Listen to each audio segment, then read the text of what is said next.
Welcome to the North Shore 9 podcast presented by FanDuel. This is the NS9 Postgame show powered by Primanti Brothers. I'm Ryan. He's Neil. The Pirates win 2-0 in Wrigley Field, open up the series this weekend. Neil, the Pirates kind of stole this one, did they not? They certainly did. I mean, first, great job nailing the intro. Yes. Fantastic job. Finally got one. Got one. But no, that was, I think we were talking before the show. That is a game we don't win last year. Like, that is a game where you get really a good 5 innings from Vajinski. But we still put 0 runs on the board, and we lose this in the 9th or the 10th or whatever. But this is the game we stole, and that's a huge. And considering how bad we've been in Wrigley Field, I'll take any win we get, no matter how it comes. Yeah, it was like you said. You nailed it. It's exactly last year they lose this game, and they get shut down by a starting pitcher, and you're just like, oh, that's it. But as soon as the starter comes out, our pitching kept us in the game, and then as soon as the bullpen hit, it was like the other night when they pulled Keller early. Like the bullpen just came in and gave up 4 runs. Like that's kind of the Pirates did enough to, Bryan Reynolds hits a 2-run home run, and that was all that was needed. And hey, they skirted trouble all game on the base pass. The Pirates pitchers did, but they pitched a shot, and they got it done. I mean, it's winning any game after 7 walks is hard. Shutting anyone out with 7 walks is even harder. Like, I don't know how that happened. Timely fielding, timely pitching. But that was, again, that's probably a game the Cubs are coming away with. Like, we should have scored 5 runs today.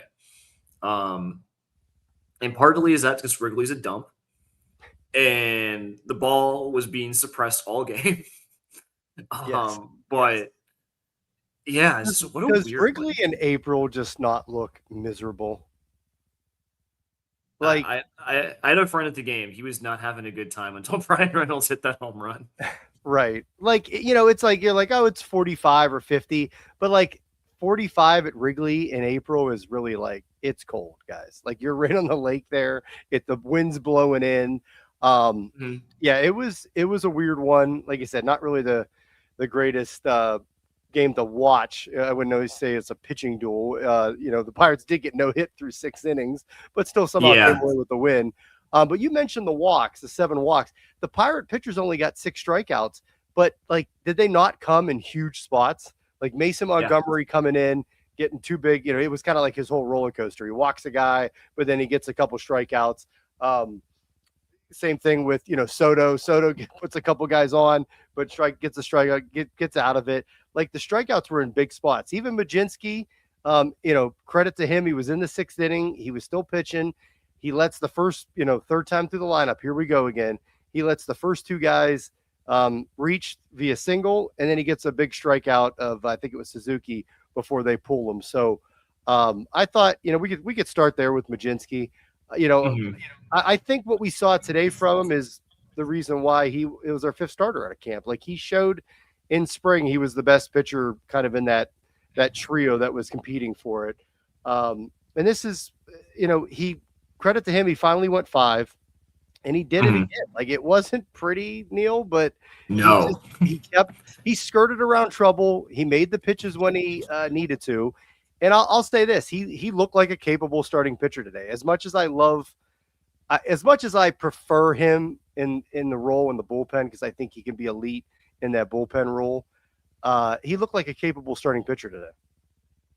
Yeah, it was hard because he 8 runners on base and 5 in a third. Now 2 of those did come in when I think a lot of us were surprised he was sent out to start that 6th inning. I know I was. I was kind of figuring, you got 5 shutout from Carmen. There were some walks in there. There were some hits, take it and run. But, I do think it's 2 things. I think on one hand, it does show that he has the capacity to go 5 innings, go 4 or 5 innings. I will say, though, that I think we got a little lucky today. And he was playing with fire quite a bit after that third inning. After the first two innings, like the first two innings, I think were relatively pretty comfy. And then he started playing with fire. So I am ready to see. Hopefully, Jared Jones is healthy sometime in late May. But I will say, in terms of someone who's holding down the fort until Jones comes back, it's been about as good as you could possibly hope for. Yeah, like you want to see him go 5. He did that today. Again, it's a Cub. It's on the road. It's Wrigley Field. It's the wind's blowing in, but it's a good Cubs lineup. I thought he did what he needed to. Bring him out for the 6th. I think they just kind of wanted. I think they want to see if he can do it. So I understand bringing him back out for the 6th. He was sort of at the same pitch count that like Mitch Keller was. So I'm kind of like, what are we doing here? Like you took Mitch out when he was cruising, but you're like, hey, Majinski, go out there. But I think they do want to see, what, and they had a short leash with him. He lets 2 on and they pull him, but he got the strikeout and then they pulled him. But I like it. I like that they let him kind of go, see what he can do. And hey, it wasn't pretty. He skirted around trouble, but he put up the zeros, and the bullpen came through. Mason Montgomery comes out. There was a couple lefties coming up. He gets a big strikeout.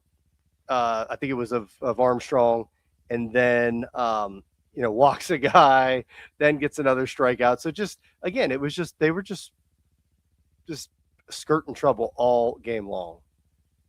Yeah, and just overall the pitching staff. So after today, the Pirates are now at 59 walks on the season, and that is going to move them up to 6th in the league. And so they have been walking a lot of guys. I was surprised coming into today we weren't top 10. We are now 6th, and I do think that's going to be something that's going to come back and bite us. Now, you got to keep winning these games until it does. Like, if you're able to win these games where you walk 6, you walk 7 guys, I think that's huge. Just like you keep stacking up wins you don't really deserve. But I do think at some point, whether it's in May or in June, it's going to come back to bite you, and it's something they need to kind of get under control. Yeah, and hopefully the control, like we've seen it with Bubba Chandler, like you need to rein the control in. So hopefully that comes. But yeah, Pirates win today 2-0. Get your hashtag raise it's in here in the comments. If you are a regular here, you know what we're doing. We're going to give away some Primanti Brothers sandwiches at the end of the show. We'll have 4 sandwiches we'll be giving out, 2 and 2. So get those hashtag raise it's in. We currently have 90, Neil. Neil was not confident that many people would be in here on a Friday afternoon. But we got 90. I was wrong. 90 already before the 10-minute mark. That's crazy. Yeah, that ain't bad. There we go. So get the raise that's in. That's a new season. But get back to the game. How many times have we seen this? It's just the Pirates couldn't do anything. Obviously, no hit through 6. Imanaga was fantastic. He's got fantastic numbers against the Pirates in his career. He's been sort of scuffling as of late, going back to last year, and you're thinking, all right, Pirates got a new lineup. Maybe they'll get to him. They did not get to him, Neil. What do you do? 9 strikeouts, 6 innings, no hits. He was fabulous. And thankfully for the Pirates, they were able to stay in it and then take advantage of the bullpen once they pulled Shota. No, I mean, it was unbelievable how good Shota looked against us, because I feel like his stuff has been declining every year since he's gotten into the league. And I didn't realize just how much he owned us until I forgot who tweeted it out. So that was disappointing. But I do think, like, I go back, like, I think O'Hearn drove a ball. It was 106, I want to say, off the bat. And it dies 10 feet before the warning track. Or you had like a Nick Gonzalez or like Griffin had one out to left that probably was a home run if the wind was like not even blowing out, just not blowing in. Yeah, I mean, there were a lot of balls where I feel like, I mean, obviously the 9 strikeouts is a huge problem, but I did feel like when they were making contact, we were pretty unlucky to not get guys on base. Now, I'm sure the same was for the Cubs. I'm probably looking at these like rose-tinted glasses, but like, I think on another day, like we don't go hitless, so we definitely don't go scoreless against Imanaga.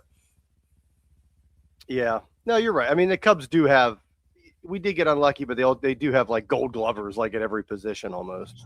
That is true. But it was funny with Shota, like Greg Brown. I don't know if you muted the broadcast at that point, but he's like, he's got a no hitter through 6, but he's not going to be able to finish it. And it's like he kept saying it. And it's like, oh, Brownie's he's excited that he's not going to be able to finish it. But kudos to the Pirates offense. As soon as he left the game, they were able to take advantage of the bullpen. And I think O'Hearn got the first hit of the game on a single, and then B-Ray gets the home run. And his dad was just on the broadcast getting interviewed, so that was kind of cool. But that was awesome. Yeah, like last year, this game doesn't like that performance doesn't happen. They would just continue to go down, probably in order, maybe not get no hit, but they wouldn't be scoring any runs. And then like Ian Happ would hit like a home run to beat us or something. Happ, of course, again today was murdering us, but thankfully we kept them from scoring. Yeah, I mean, that was insane. But first, two things. First of all, the broadcast was muted by that point because I can't deal with these Cubs fans. Like it's like none of them have ever been to a baseball game before, and like every pop-up they think is a home run. And I don't know what happens. Like, well, when the wind's blowing out, every pop-up probably is a home run. So you got to give some credit. Man, like I don't get it. So they annoy me. So that's why it was muted.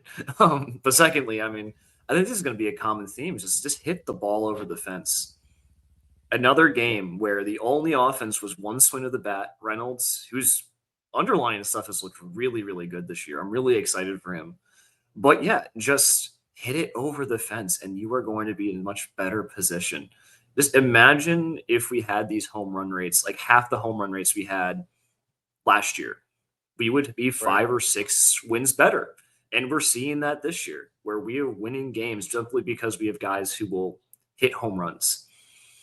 Yeah, I mean, we saw it the last 5 years. I mean, we haven't had power on this team in a long time, but like they try to string together 3 hits an inning, and it's like it's tough to do. Like it's tough to string all those hits together and put some runs if you're hitting singles and walking and you need a clutch hit. But yeah, you hit it over the fence, and suddenly you have 2-3 runs, and it's a lot different. So it's nice to, like I said, even on the games when the lineup has struggled, like I still feel they're just so much. It's just different from other years. It's so much better. Real quick, get your hashtag Raise It's in.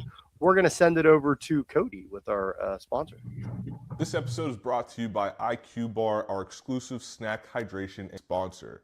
IQ Bar protein bars, IQ Mix hydration mixes, and IQ Joe mushroom coffees are the delicious, low-sugar, brain and body fuel you need to win your day.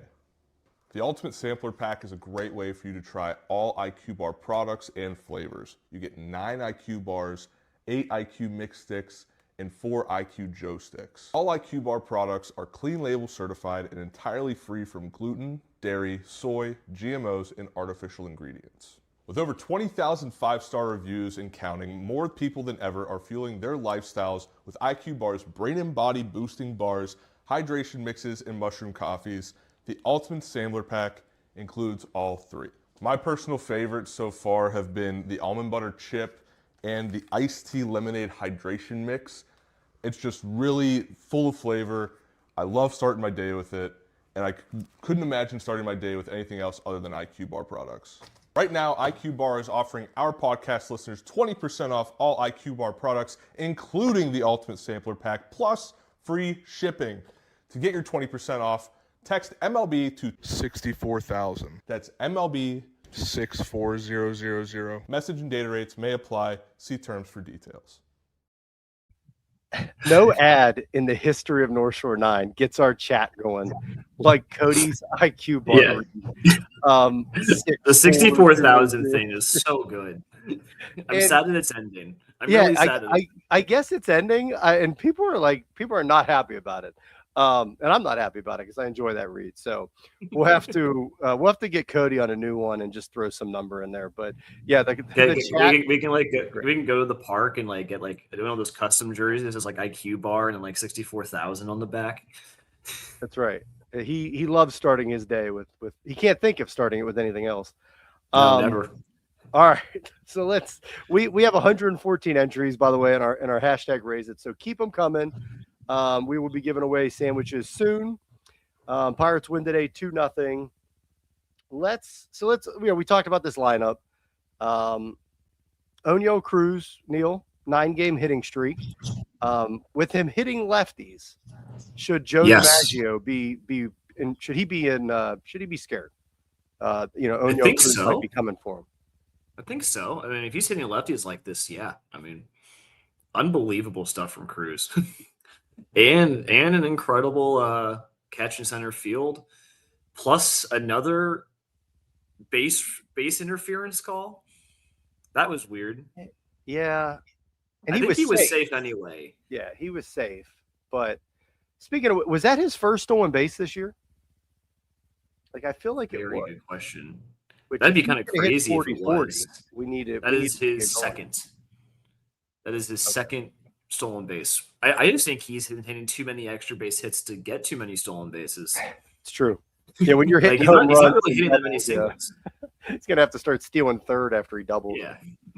I don't know if that's like a new if MLB had like some kind of new umpire deal with the whole blocking the second base and stuff. Like, that was a horrible call, which Craig Counsell comes out and argues it. And I tweeted, sit down, Counsell. Like, he was safe regardless. So like, it seems silly to like argue it, but it was horrible.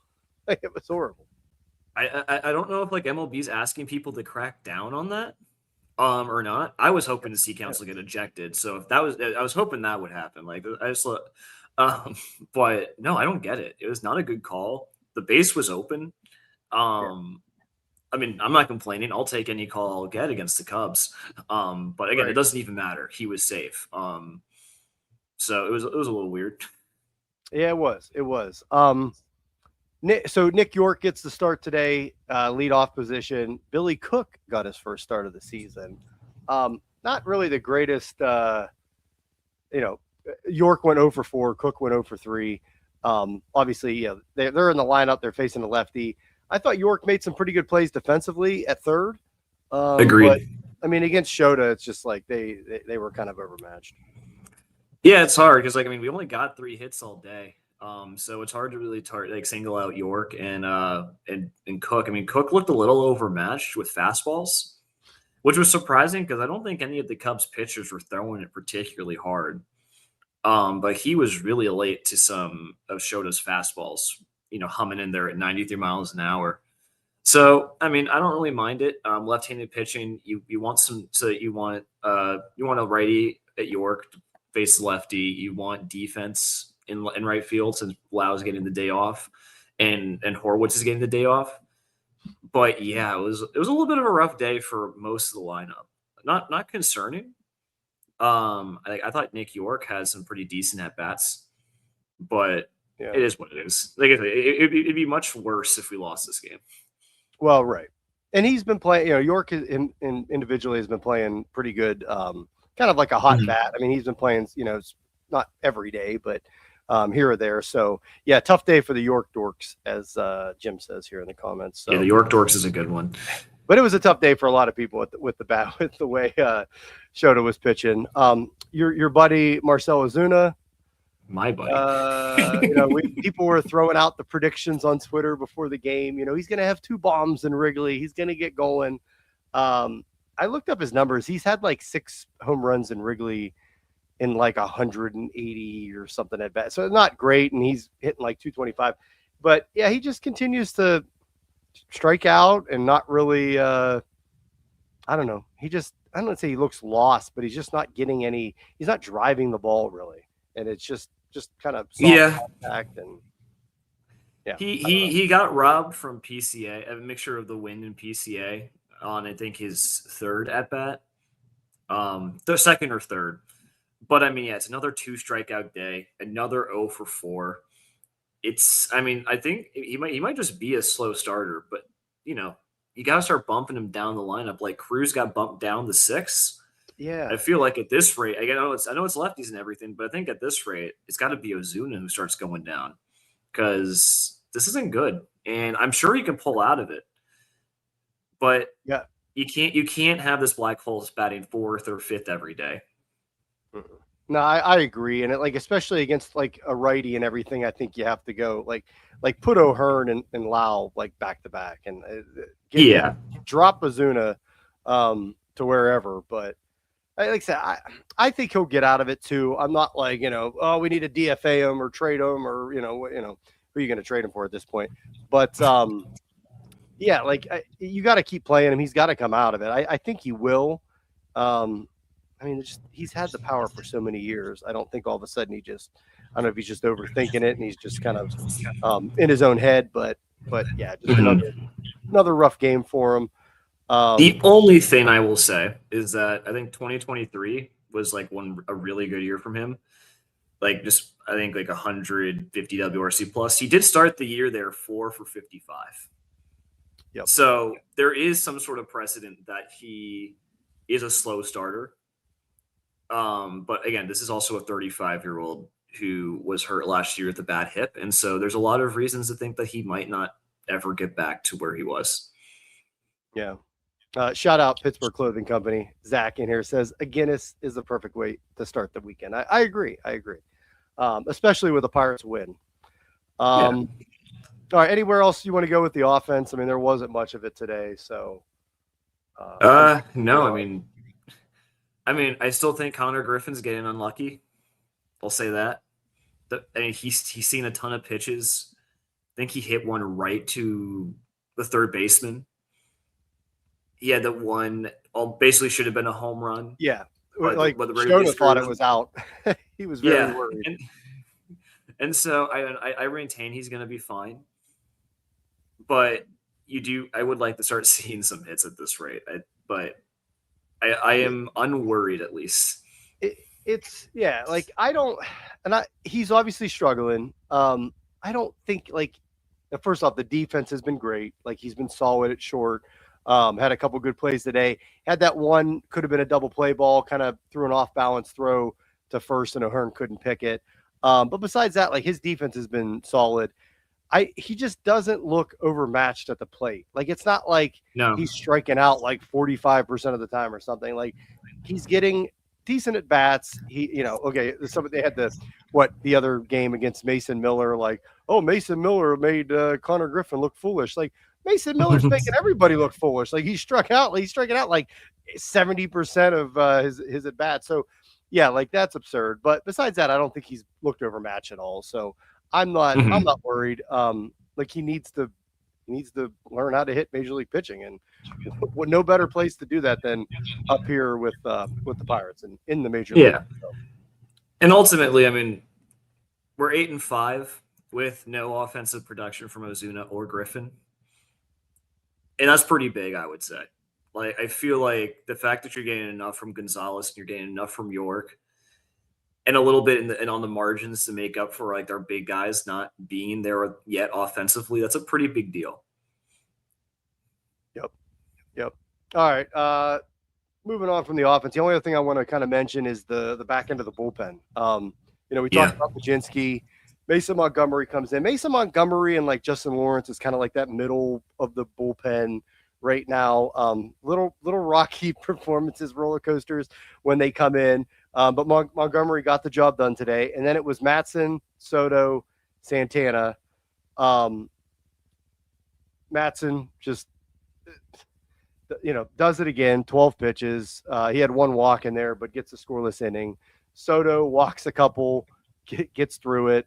And then Santana, 13 pitches, 2 strikeouts, closes the door in Wrigley Field on the Cubs. I can't say enough about Dennis Santana, Neil. What else can you say about him? The guy is he's nails right now. And he's been this way since absurd. He put on the Pirates jersey, pretty much. One of the best relief pitchers in baseball. It's what you have to say at this rate. It is so consistent every single time. He doesn't always get to 2 strikeouts like he did today. He doesn't necessarily rely on strikeouts, but man, once you get to the 9th, it doesn't feel like anything bad's going to happen. That he has this locked down. And Soto's been on some adventures this year. Yes. Especially with the walks. But them back to back have given up one run combined so far this year. Yeah, It's I mean, exactly what Santana you hasn't need. given up one all year, so yeah, I think so. Yeah, One. I think so does exactly one. I mean, that's exactly what you need from your 8 and 9 guys. Keep stealing these games. Like that was the difference today. Both starters didn't give up a run. One team's bullpen shut the door. One team's bullpen gave up the runs. And so I feel very, very good when you're able to hand the ball off. Like even like it's so weird. I'm gonna say Mason Montgomery is the best 8 ERA reliever in baseball.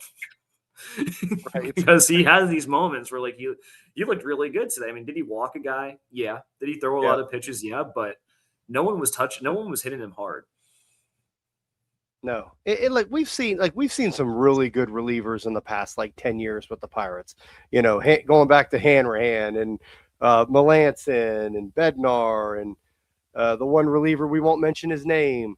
But yeah, like we've seen some good relievers, but like even like I mean, especially like Bednar kind of at the end, you didn't know what you were going to get from him, and it was always like, oh, I put a couple guys on. Like I always think back to like Todd Jones. Todd Jones was like a good closer for a long time in major leagues, but he was always a roller coaster. Like he put guys on, he'd get out of it.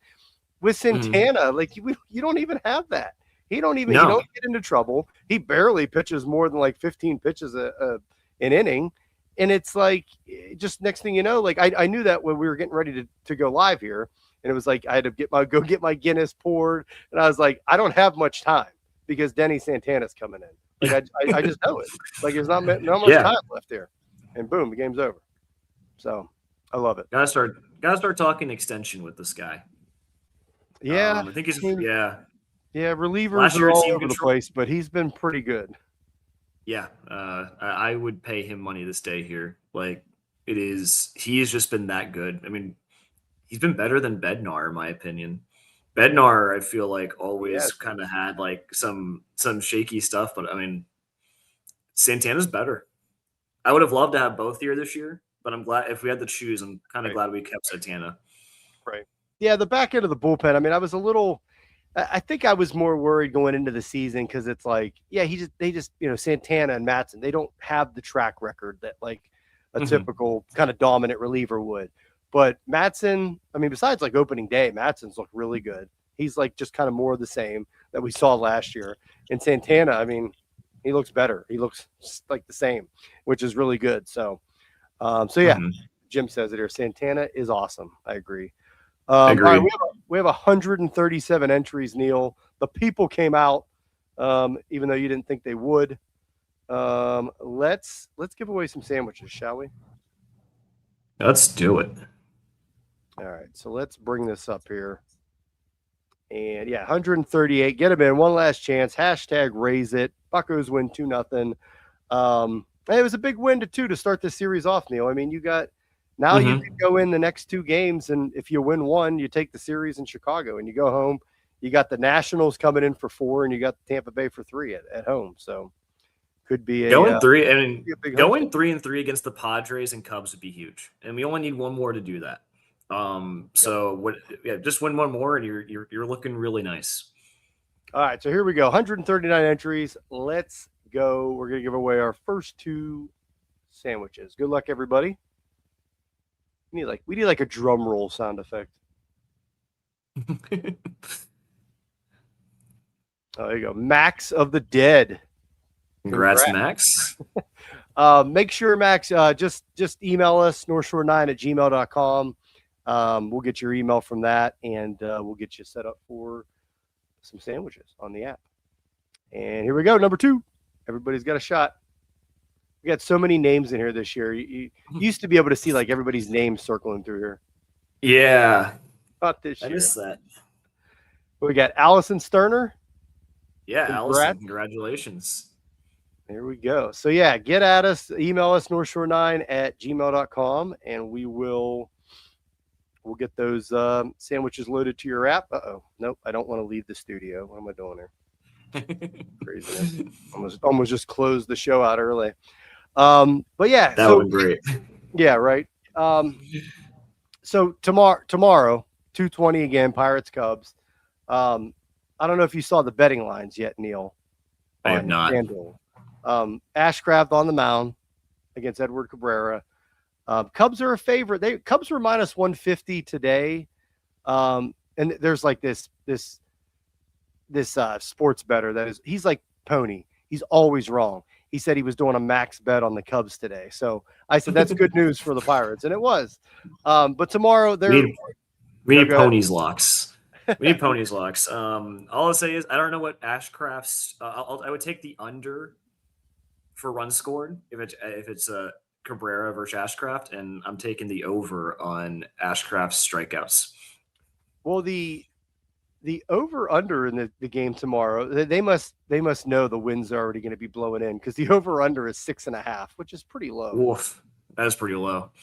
But yeah, the Cubs are a favorite. They're minus 144. So, but Ashcraft's on the mound. I mean, this rotation just keeps shoving, man. And it's like once you get into Ashcraft, and then you go back to Skeens and Keller, you got Bubba. I mean, it could be really good. It could be really good this year. So.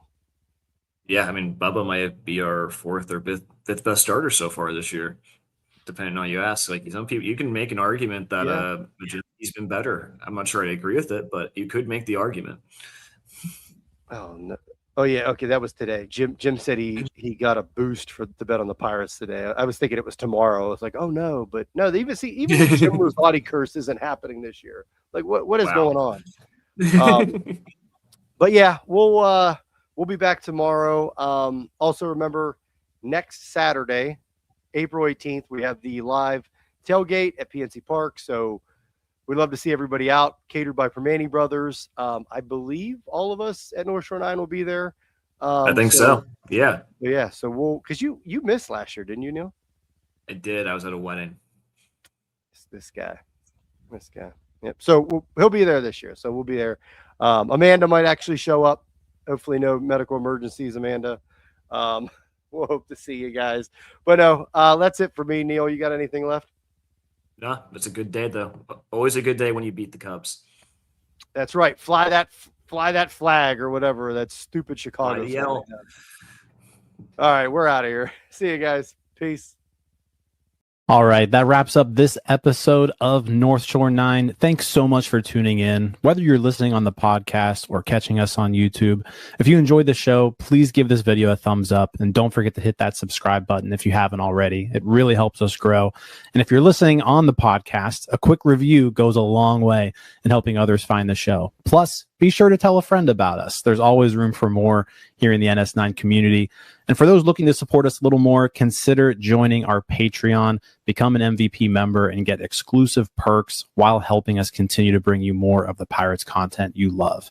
Thanks again for all your support, and let's go Bucks.